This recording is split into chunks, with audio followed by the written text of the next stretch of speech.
एक लड़की के बाल खींचे गए, फिर उन्होंने बाउंसर बुलवा के लड़कों की पिटाई करवा दी, तो एक लड़के के खून आए। वही है सर, लोग 1-2 नंबर से रहते हैं, हमारे 5-7 मिनट ऐसे ही चले गए सर्वर की वजह से, माउस की वजह से।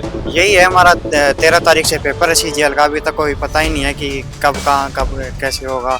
दिल्ली में आंदोलन है तो जयपुर में डर है कि इस भ्रष्ट तंत्र में हमारा फ्यूचर क्या होगा। ये नेताओं का काम है सारा मिलके, तो सब मिलके चोरबाजी हो रही है। तो हमारा पेपर स्टार्ट होना था 12:30 बजे से, वो पेपर स्टार्ट हुआ हमारा 1:30 बजे से। वो पेपर फिर 5:30 स्टार्ट होना था, उस पेपर को उन्होंने 6:30 बजे स्टार्ट करवाया। आधे लोगों का सर्वर काम नहीं कर रहा है और हम अंदर बैठे हैं, हमारा पेपर ऑटो स्टार्ट हो गया। साहब हम चेयरमैन साहब तो उनकी कुर्सी नहीं मांग रहे, हम हमारे जो हक की चीज़ है वो मांग रहे हैं। 300 400 किलोमीटर दूर सेंटर आ रहा है।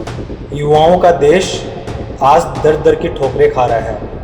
सर मैं यही बोलना चाहूँगा कि SSC ठीक नहीं कर रही है। मैं जयपुर का हूँ, अब मेरा सेंटर देहरादून आ रहा है। उनको दिया ऐसी एजेंसी को दिया है जो 2022 में पहले से ब्लैकलिस्ट है वो कंपनी।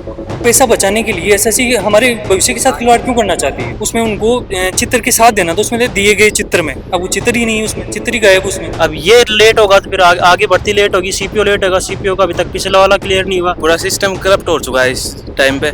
एजुकेशन के मामले में इतना करप्ट क्यों है इंडिया? डिजिटल इंडिया बोलते हैं, डिजिटल इंडिया है लेकिन माउस भी काम नहीं कर रहा है। कोई सा भी आंदोलन देख लो, सक्सेस नहीं हो पा रहा है। अब यदि हमारे टीचर्स ने हमारे लिए आगे बढ़ के कुछ कर रहे हैं तो उनके ऊपर भी लठ बचकाए जा रहे हैं, उनको अंदर डाले जा रहे हैं, बदतमीजी कर रहे हैं। सरकार से रिटर्न में जवाब मांगे कि जो भी कुछ करना है उसके रिटर्न में जवाब और सही हो। ये जो बस नॉर्मल सी डिमांड है, वो अपने चुनाव भी तो सही और फेयर टाइम पे करवाती है। SSC एग्जाम में धांधली को लेकर जो दिल्ली में आंदोलन हो रहा है, उसकी गूंज सिर्फ दिल्ली तक ही सीमित नहीं है, उसकी आवाज़ दिल्ली से 300 किलोमीटर दूर जयपुर में भी गूंज रही है। तो फिर उन्होंने बाउंसर बुलाए वहाँ पे, हम लोगों को कर दिया कमरे में बंद है कि इनका पेपर 8:30 बजे हम स्टार्ट करवा देंगे। अरे यार कुछ सब्जी मंडी है, वो भंडारे में गए कि तू अब खा ले पूरी, तू बाद में खा लेना पूरी। सेंटरों पे वहाँ बाहर डीजे बज रहा है, अंदर पेपर दे रहे हैं बच्चे, और नीचे भैंस बंद रही है कई जगह, तो एकदम खेतों में दिया है जहाँ तो पहुँच भी नहीं सकते हैं आदमी।